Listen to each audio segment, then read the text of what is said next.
Hello, John Dilworth here. We are continuing with scene 49, 49B6A, incidentally. And we have Julius being alerted by something happening off camera. See, this is the layout of the background. And flashing lights appear here. And he's reclining, watching Jim perform his ritual of transferring feelings of impotence to VR, or into VR, battling zombie unicorns. So what I did here, really, this is a continuation of animation that we've done previously. I've recorded those videos earlier, but they're not ready to post, so I'm going ahead and posting this one. We had some interesting things. Julius is coming up, and it's interesting to note the legs, the front legs. One comes up, the other one comes up, and there's a stagger. And it happens so fast that can you see that? He's not coming up straight away. I guess that's my point. That he comes up in pieces, in parts. And this just makes for a truly more dynamic expression. Not only do his legs move separately, but even the arc of his head, if you see, he goes higher to come down. And then what I did is work on his ears separately. They're called overlapping action. And whoopsies, I guess I'm having, let me just do this. Yeah. And his ears look good to me.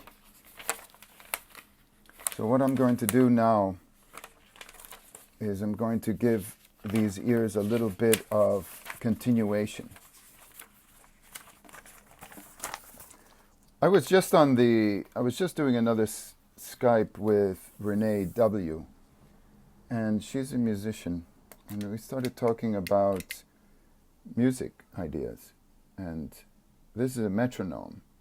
And this is how I time my animation. If we put this at 60 beats per minute, right there, that's 1 1,000, 2 1,000, 3 1,000, 4 1,000. That's 1 second of time passing. And so that's very, very slow action. So you know it's somebody very sleepy or moving something very heavy. Now, if I put this at 120 beats per minute, this is the human walk, apparently. Left, right, left, right, left, right, left, right, left, right, left, right. I personally favor 180 beats per minute. This is the setting I use for all my timing. It's 3 beats a second. Up, down, up, right, left, right, one. It's just like this. And this is the beat per minute that I used for HOWL. I used 2 beats a second, and then 3 beats a second. I thought that would be a little interesting for us to explore when using your own timing. And remember that music and animation really are quite complementary. And you could plot out your action and timing using musical beats. So here's my exposure sheets. And you can count off. For instance, this is 5, 6, 7, 8. So that's 1 beat if you go from here. With 1 beat, then 1, 2, 3, 4, 5, 6, 7, 8. Here's another beat, right? These are on 8s. So what can you do with this? This is a very fast walk, right? 1, 2, 3, 4, 5, 6, 7, 8, and here's another beat, right? So you could see here in this one bit of action, it's 24 frames, but you can break it down into something happens here, another thing happens here, and you move forward. There's a bit of wisdom that I learned, and all professional animators who've been doing this know. So here's some overlapping action. I'm just gonna actually use a simple line to get this across initially, and then I'll go back and I'll jazz it up.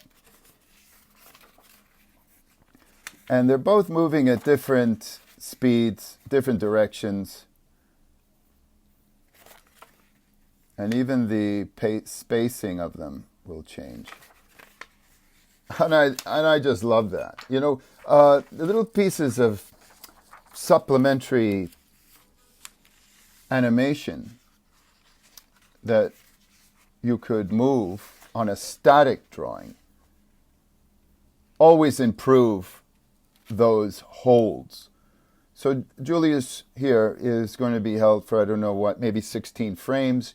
But to keep him alive, you could blink him, right? You can always do blinks. And incidentally, blinks really work best if they happen once, at least once every second. You could even observe yourself in the mirror and time out your own natural blinks. But that's a whole nother discussion. And let's see what's happening here. So now his ear will start coming back. And this thing here will come right back. Yeah, that's kind of funny, fun. And we want to get back to this position.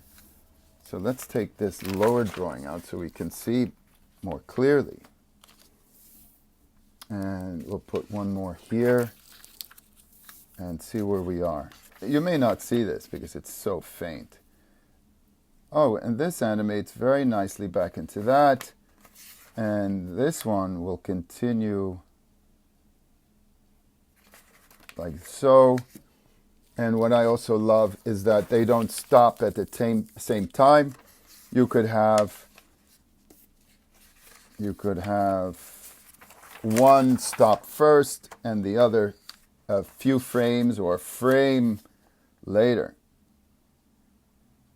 And that's exactly what's happening. So this one will just be a traceback. Well, that concludes today. Well, not today, but this one video. Until next time, stay animated.